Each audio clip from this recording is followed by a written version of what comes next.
এই হাঁসটা সারাদিন বসে বসে মাছ ধরার চেষ্টা করেও এখনো একটা মাছও ধরতে পারেনি। কিন্তু তখনই একটা পিঁপড়াকে দেখে তার মাথায় একটা আইডিয়া চলে আসে। এই জন্য সে চালাকি করে তার মাথার টুপিটাকে নিচে ফেলে দেয়। এরপর চিল্লাতে চিল্লাতে বলতে শুরু করে, আমার প্রিয় টুপিটা নিচে পড়ে গিয়েছে, দয়া করে তুমি এই বড়শির উপরে বসে আমার টুপিটাকে উঠিয়ে এনে দাও। তখন পিঁপড়াটা তার কথা বিশ্বাস করে বোকার মতো সেই টুপিটাকে ওঠানোর জন্য নেমে যায়। কিন্তু পিঁপড়াটা টুপিটাকে ধরতে গেলেই একটা মাছ তাকে খাওয়ার জন্য আক্রমণ করে দিলেই হাঁসটা সেই মাছটাকে ধরে ফেলে।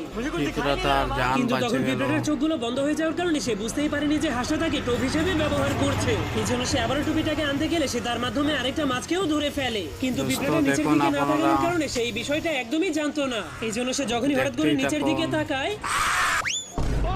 তখন সে বুঝতে পারে হাঁসটা তাকে বোকা বানিয়ে মাছের খাবার বানিয়ে দিয়েছিল। এই জন্য পিঁপড়াটা উপরে যাওয়ার পর দেখতে পায় হাঁসটা তার মাধ্যমে অনেকগুলো মাছ ধরে ফেলেছে। যার ফলে তাদের দুজনের মধ্যে বন্ধুত্ব হয়ে গেলে তারা দুজন মিলে অনেক মজা করে সবগুলো মাছকে খেয়ে ফেলে।